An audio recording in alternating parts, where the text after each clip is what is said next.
우리 함께 인사하겠습니다. 잘 나오셨습니다. 성도님 얼굴만 봐도 행복해집니다.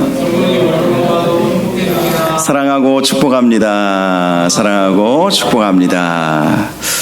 이사야의 예언 41번째 시간입니다. 두려워하지 말라, 놀라지 말라라는 제목으로 이사야서 41장 말씀 1절에서 29절까지 말씀이 있는데요. 말씀을 함께 나누도록 하겠습니다. 지난주에 우리는 이사야서 40장 말씀을 살펴보았는데요. 바벨론 포로에서 돌아오게 될 것에 대한 희망의 말씀을 함께 살펴보았습니다. 오늘 말씀도 바로 그 연장선상에 있는 말씀입니다. 하나님께서 바벨론 포로에 끌려가 있는 이스라엘 백성을 그 포로에서부터 풀려나게 하실 것임을 말씀해 주고 있습니다. 특별히 이 일은 여호와 하나님께서 행하시는 일이다. 역사를 주관하시는 하나님께서 이루시는 일이다 라는 사실을 분명히 우리에게 말씀해 주고 있습니다. 먼저 1절에서 7절까지의 말씀을 보면 참신이 누구인가에 대한 말씀이 나와 있습니다. 1절에 섬들아 내 앞에서 잠잠하라, 민족들아 힘을 새롭게 하라, 가까이 나아오라, 그리고 말하라, 우리가 서로 재판자리에 가까이 나아가자라고 말씀을 하고 있습니다. 이사야 선지자는 섬들과 민족들에게 외친 것이죠. 가까이 나아오라, 재판자리로 나아가자. 이 재판자리는 참신이 누구인가를 알아보기 위한 재판자리를 말하는 것입니다. 그 재판자리에 나아가서 정말 참신이 누구신가? 하나님이신가? 아니면 세상 열방 사람들이 섬기는 우상인가? 한번 가려보자. 이렇게 말씀을 하고 있는 것입니다. 2절과 3절을 보면 누가 동방에서 사람을 일깨워서 공의로 그를 불러 자기 발 앞에 이르게 하였느냐. 열국을 그의 앞에 넘겨주며 그가 왕들을 다스리게 하되 그들이 그의 칼에 티끌 같게 그의 활에 불리는 초계 같게 하며 그가 그들을 쫓아가서 그의 발로 가보지 못한 길을 안전히 지났나니 라고 말씀을 합니다.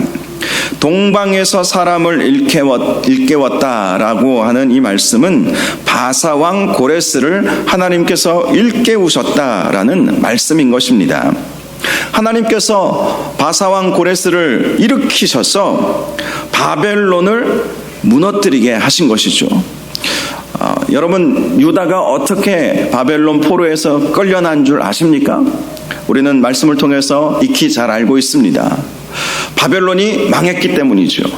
그 바벨론은 누구에 의해서 망했습니까? 페르시아에 의해서 망했죠. 성경에서는 바사라고 말씀을 하고 있습니다. 이 바사가 바로 페르시아를 말하는 것입니다.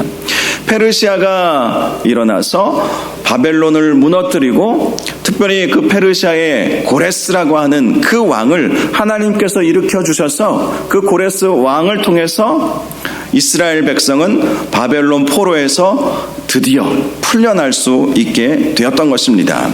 그래서 말씀하시는 거예요. 누가 동방에서 사람을 일깨웠느냐? 하나님이 그렇게 하셨다라고 말씀을 하고 있습니다. 바벨론은 페르시아에 의해서 그야말로 하루아침에 망해버리고 말았습니다. 그 누구도 상상하지 못한 일이 일어났던 것입니다. 천하를 호령했던 바벨론이었고 페르시아는 메데라고 하는 나라와 연합을 해서 함께 바벨론을 견제했던 나라였습니다. 바벨론과 페르시아는 군사적으로 서로 대결을 해보아도 바벨론이 월등했습니다. 그럼에도 불구하고 페르시아가 이긴 거예요. 바벨론이 승리에 도취해서 술잔치를 벌이고 있을 때에 페르시아가 급습을 하고 그래서 바벨론 왕이 죽게 된 것입니다. 교만은 패망을 불러오게 되는 것이죠. 바벨론이 교만했기에 하나님께서 바벨론을 무너뜨리시고 페르시아를 통해서 고대 근동의 패권을 장악하도록 그렇게 만드셨던 것입니다. 그 일을 누가 했느냐? 전혀 세상 사람 그 누구도 상상하지 못할 그 일을 누가 행했느냐? 하나님이 하셨다라는 것이죠. 하나님이. 보통의 경우는 대략 짐작이 될 만한 일들이 역사 가운데 있지 않습니까? 예를 들어서 세계 지금 2대 강국을 미국과 중국으로 그렇게 보고 있죠. 미국과 중국이 서로 이렇게 다투고 있고 무역 경쟁을 하고 있고 또 군사적으로도 대치 상황에 있다는 것 우리는 알고 있습니다. 그래서 우리는 생각하죠. 미국과 중국의 그 두 열강이 저렇게 첨예하게 대립함으로 인해서 우리 입장은 참 난처할 때가 있지 않습니까? 역사를 보면 대략 저 나라와 저 나라는 서로 강력한 군사력, 강력한 경제력을 가지고 있기 때문에 서로 대치되고 대적하고 갈등 관계에 있구나. 우리는 역사를 보면 대략 알 수 있어요. 그런데 페르시아와 바벨론은 그런 관계가 원래 아니었습니다. 바벨론을 넘볼 수 있는 나라는 아무도 없었어요. 바벨론은 당대 최고의 강대국이었기 때문이었습니다. 그런데 갑자기 페르시아라고 하는 나라가 일어나게 된 거예요.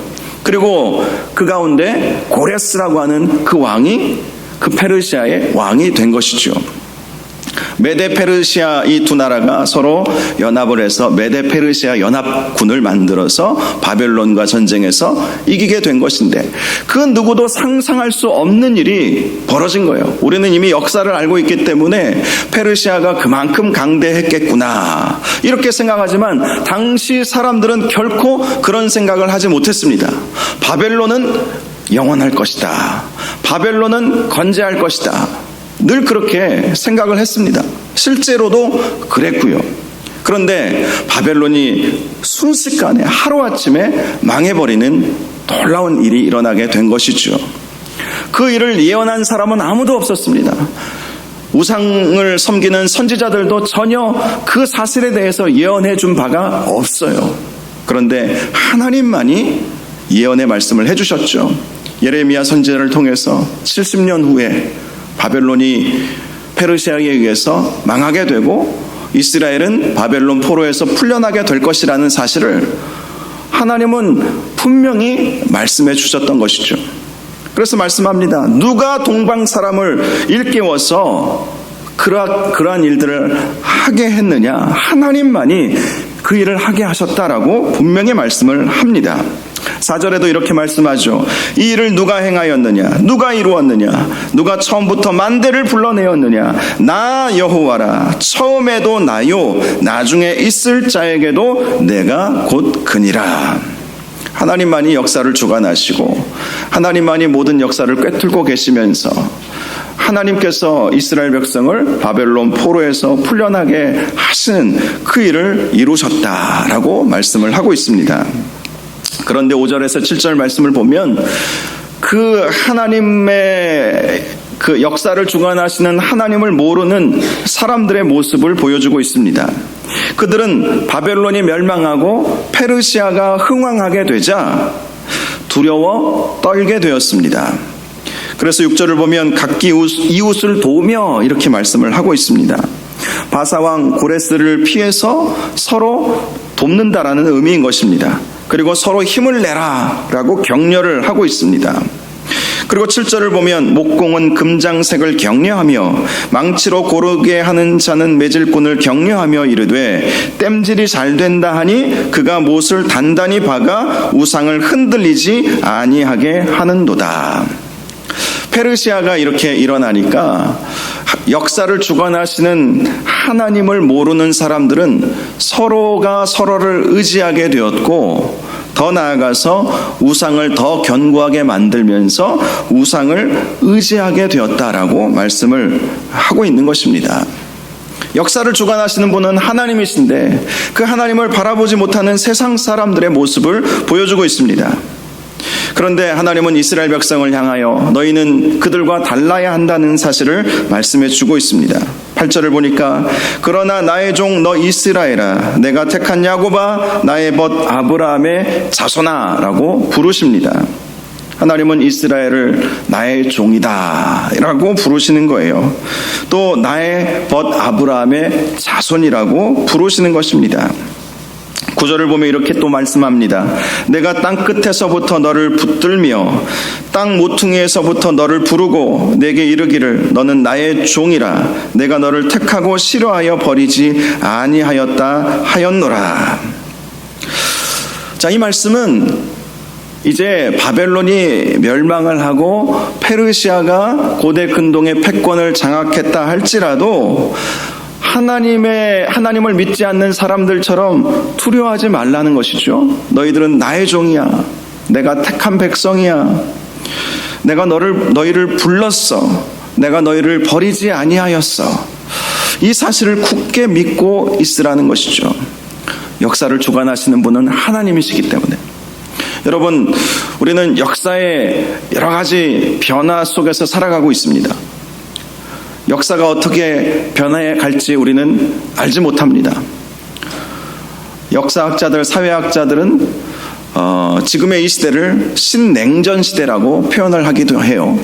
과거에는 냉전 시대라고 불렀고, 그리고 평화와 공존의 시대를 거쳐서 지금 또다시 신냉전 시대로 바뀌어가고 있다. 세상은 앞으로 또 어떻게 바뀌어갈지 아무도 모릅니다. 100년 전의 세상의 모습과 지금의 세상의 모습은 확연하게 다르죠. 앞으로 우리가 살아가야 할 세상 속에서 역사는 어떻게 바뀔지 아무도 모릅니다. 아무도 짐작할 수 없어요. 그러나 역사가 아무리 바뀌어간다 할지라도 역사를 주관하시는 분은 하나님이심을 잊지 말아야 한다는 것이죠. 하나님은 하나님의 백성들을 지키시고 보호하기 때문에 우리는 세상이 자꾸 바뀌어간다고 두려워할 필요가 없다는 거예요. 세상의 변화는 급속도로 바뀌어가고 있는 것을 우리는 보고 있지 않습니까? 스마트폰이 발달을 하면서 그것으로 사실 모든 일들을 행하고 있는 시대를 우리는 살아가고 있어요. 저만 해도 비교적 젊은 시기에 스마트폰을 접하고 그러면서 인터넷을 접하고 그렇게 하다 보니까 그래도 세상의 변화에 나름대로 민감하게 빠르게 배워가고 대처해 왔습니다. 그런데 제가 얼마 전에 일인데요. 지금 그래도 능숙하게 잘 다루지만 요즘에 커피 전문점을 가도 이 카운터에서 주문을 하기보다도 물론 그런 곳도 있지만 키오스크라고 아시죠? 이렇게 컴퓨터 같은 거 놓고 이렇게 눌러가지고 주문을 하잖아요. 그리고 결제할 땐 신용카드를 넣고 그리고 주문을 하잖아요. 불과 몇 년 전만 해도 그 키오스크가 그 앞에서 제가 어떻게 해야 되는지 모르겠더라고요. 어떤 영화를 봤나요? 영화를 보니까 어떤 할머니 두 분이 당당하게 키오스크 앞에서 막 뭘 주문을 하시더라고요. 영화 속에서 나온 이야기입니다. 어떤 햄버거 가게에 들어가서 막 뭘 이렇게 주문을 해요. 그러니까 두 분이 들어가셨는데 한 분이 막 그렇게 주문하니까 그 옆에 다른 분이 너무 신기한 듯이 쳐다보는 거예요. 너는 이런 것도 잘하네? 그럼 하고 자랑스럽게 막 이렇게 누르고 그리고 신용카드를 집어넣고 결제를 했어요. 그분이 원래 원했던 것은 햄버거 2개였는데 주문해서 받아보니까 햄버거 10개가 나온 거예요. 모르는 거예요. 세상은 그렇게 바뀌어가는 거예요. 제가 지금은 능숙하게 키오스크를 잘 활용을 하고 있지만 지금 요즘 여러분 스마트폰 가지고 실물 카드가 아니고 스마트폰 가지고 결제하는 것도 저는 요즘 잘 못하겠더라고요. 혹시 잘못하면 어떻게 하나 해서 여전히 저는 이 실물 카드로 무엇을 살 때 그것을 내고 그것으로 결제합니다. 며칠 전에 지갑을 안 가져와서 제가 처음으로 스마트폰을 이렇게 쭉 올리면 삼성페이 이렇게 나오잖아요. 삼성페이 아시는 분들은 아실 거예요. 며칠 전에 처음 써봤어요. 되게 편하긴 한데 굉장히 어색해요. 그런 걸 보면서 세상이 앞으로 점점 바뀌어가고 저는 나이 들어가고 여러분들도 마찬가지겠지만 변화하는 세상 속에서 내가 적응하면서 살 수 있을까 이런 생각을 잠시 해보기도 했었습니다. 여러분 세상이 바뀌어가고 역사가 바뀌어가고 그럴 때 덜컥 우리는 과연 이러한 변화가 극심한 세상 속에서 내가 잘 살아갈 수 있을까? 이런 생각을 할 수밖에 없는 것이 사실 아니겠습니까? 그런데 하나님은 말씀하세요. 우리에게 두려워하지 말라는 거예요. 걱정하지 말라는 거예요. 세상이 아무리 바뀌고 역사가 바뀌고 세계 패권 전쟁 속에서 어떤 나라가 흥하고 어떤 나라가 이렇게 또 다시 일어나고 한다 할지라도 결국 역사를 주관하시는 분은 하나님이시기 때문에 하나님만 딱 붙잡고 살면 된다는 거예요. 이스라엘 백성에게 하나님께서 그 말씀을 해주시는 것입니다. 바벨론이 무너지고 페르시아가 일어났다 할지라도 두려워하지 말라는 거예요. 세상 사람들은 그런 변화 속에서 두려워하고 서로를 격려하고 헛된 우상을 더 의지하고 살아가지만 하나님은 이스라엘 백성에게 너희는 결코 두려워하지 말라라고 말씀을 하시는 것입니다. 10절에 그 사실을 말씀해 주고 있지요. 두려워하지 말라. 내가 너와 함께함이라. 놀라지 말라. 나는 내 하나님이 됨이라. 내가 너를 굳세게 하리라. 참으로 너를 도와주리라. 참으로 나의 의로운 오른손으로 너를 붙들리라. 할렐루야. 이 하나님이 저와 여러분의 하나님이심을 믿으시기를 바랍니다. 자, 하나님께서 도우실 때 어떤 역사가 일어나겠습니까? 아무리 페르시아가 흥왕한다 할지라도 보라, 11절을 보면 보라, 내게 노하던 자들이 수치와 욕을 당할 것이요 너와 다투는 자들이 아무것도 아닌 것 같이 될 것이며 멸망할 것이라. 12절에도 네가 찾아도 너와 싸우던 자들을 만나지 못할 것이요 너를 치는 자들은 아무것도 아닌 것 같고 허무한 것 같이 되리라. 아무리 세상이 바뀌고 변화가 극심하다 할지라도 하나님은 우리를 도우시고 우리를 해하는 자들을 하나님은 반드시 멸하신다라고 말씀을 하시는 것입니다. 그러므로 결코 하나님을 바라보면서 세상의 변화에 두려워하지 말고 도우시는 하나님, 우리와 함께 하시는 하나님을 바라보라고 말씀하고 있습니다. 자, 14절을 보면 이런 말씀이 있어요. 버러지 같은 너 야곱아. 갑자기 이 말씀이 등장을 하면서 당황케 하고 있습니다. 버러지 같은 너 야곱아. 자, 이 말씀은 하나님께서 이스라엘 백성을 향해서 너희는 버러지 같다 이렇게 말씀하시는 것이 아닙니다. 세상이 이스라엘을 바라볼 때 그렇게 본다는 거예요. 실제로 바벨론에서 이스라엘 백성은 버러지 취급을 받지 않았습니까? 노예로서 포로로 끌려갔기 때문에. 그런데 세상은 너희를 버러지 취급할지라도 하나님이 하고 싶은 말씀은 이거예요. 두려워하지 말라. 나 여호와가 말하노니 내가 너를 도울 것이라. 내 구속자는 이스라엘의 거룩한 이이니라. 세상은 우리를 무시하고 버러지처럼 취급할지라도 두려워하지 말라는 거예요. 하나님께서 도우신다. 이스라엘의 거룩한 이가 너의 구속자가 되어주실 것이라고 말씀을 하고 있습니다. 더 나아가 15절을 보면 보라 내가 너를 이가 날카로운 새 타작기로 삼으리니 강력하게 만들어주신다는 것이죠. 무시당하지 않게 만들어주신다는 것입니다. 네가 산들을 쳐서 부스러기를 만들 것이며 작은 산들을 겨같이 만들 것이다 라고 말씀을 합니다. 16절에도 네가 그들을 까부른 즉 바람이 그들을 날리겠고 회오리 바람이 그들을 흩어버릴 것이로되 너는 여호와로 말미암아 즐거워하겠고 이스라엘의 거룩한 이로 말미암아 자랑하리라. 세상은 우리를 무시하고 버러지 같다라고 할지라도 하나님이 우리를 도우심으로 말미암아 하나님께서 우리를 자랑스럽게 만들어주시고 즐거워하도록 만들어주신다고 약속해 주셨던 것입니다. 그런데 이러한 은혜는 그냥 주어지는 것이 아닙니다. 17절을 보면 이렇게 말씀합니다. 가련하고 가난한 자가 물을 구하되 물이 없어서 갈증으로 그들의 혀가 마를 때에 나 여호와가 그들에게 응답하겠고 나 이스라엘의 하나님이 그들을 버리지 아니할 것이라. 자, 이 말씀은 기도하는 자에게 이러한 은혜가 임하게 된다고 말씀하시는 것입니다. 기도하는 자가 결국은 두려움에 빠지지 않게 되는 것이고 기도하는 자가 하나님의 은혜를 경험하게 될 것이라고 말씀합니다. 그런데 그 기도를 어떻게 해야 하느냐? 가련하고 가난한 자가 물을 구하되 물이 없어서 갈증으로 그들의 혀가 마를 때까지, 이 말씀은 간절히 우리의 혀가 마를 때까지 간절히 그렇게 기도하면 하나님께서 역사하신다라고 말씀을 해주셨던 것이죠. 이러한 기도를 드려본 적이 있으십니까? 저는 기도하다가 종종 입이 말라서 캑캑거릴 때가 있어요. 그렇게 기도하라는 것이죠. 간절히 하나님 앞에 그렇게 기도하면 하나님께서 우리를 도우시고 선하게 인도하여 주신다라는 것입니다. 여러분, 기도는 응답받을 때까지 하는 거예요. 응답받을 때까지 간절한 마음으로 하나님 앞에 기도하면 역사를 주관하시는 하나님께서 저와 여러분들을 도우신다는 것입니다.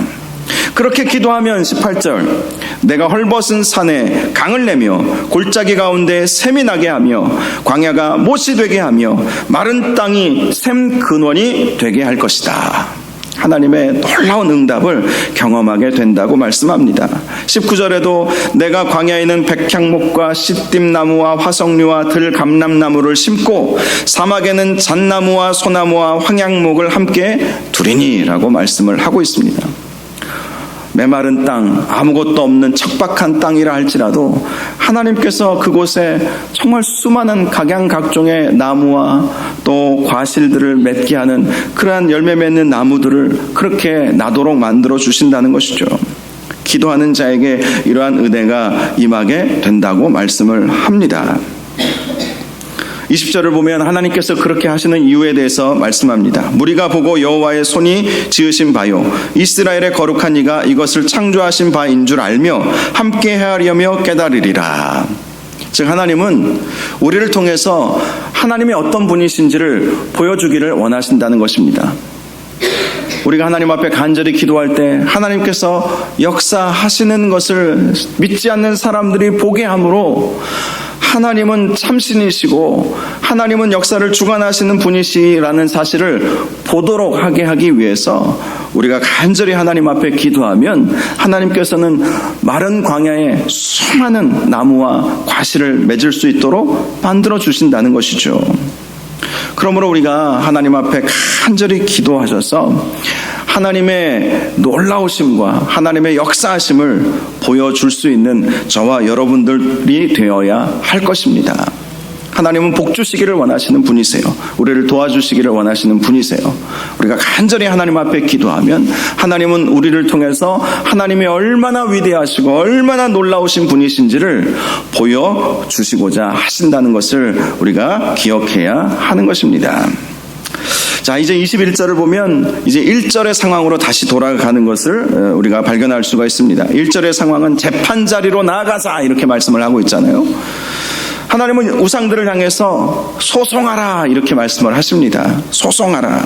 소송하라는 것은 우상이 정말 참신인지 스스로 증명해 보이라는 거예요. 그 재판 자리에서 우상이 참신인지 하나님이 참신인지 보여보라는 것이죠.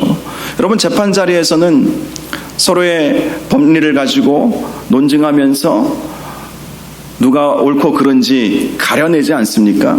하나님은 우상을 향해서 소송해보라는 거예요. 22절 이하의 말씀을 보면 우상들을 향해서 이렇게 말합니다. 장차 당할 일이나 이전에 대해 한번 제대로 알게 해보라. 알려줘 보라는 거예요. 23절에 너희가 복을 내리든지 재난을 내리든지 한번 해보라는 거예요. 그래야 최소한의 판단이라도 해볼 수 있지 않느냐는 것이죠. 그런데 우상들은 그렇게 할 수 없죠. 여러분, 우상이 무엇입니까? 헛된 신이에요. 인간이 만든 신이 우상인 것이죠. 풍요를 가져다 준다고 해서 사람들은 바알과 아세라 신을 섬겼습니다. 이 시대에 바알과 아세라 신은 대표적인 우상이었죠. 그런데 바알과 아세라가 정말 풍요를 가져다 주는 신입니까? 그것은 인간의 헛된 욕망의 표출일 뿐이에요. 우리가 바알이라고 하는 신을 만들어서 그 신에게 기도하면 그가 우리에게 풍요를 줄 것이다. 토지의 신, 농사의 신이기 때문에 풍요를 줄 것이다. 아세라 같은 경우는 다산의 신이기 때문에 많은 자녀를 줄 것이다. 정말 그 신들이 그런 풍요와 다산을 주는 것이 아니라 인간이 헛된 그 욕망을, 어떤 우상을 만들어서 그 앞에서 절하고 그것을 섬기고 하면서 인간의 헛된 욕망을 우상을 통해서 드러낸 것일 뿐이죠.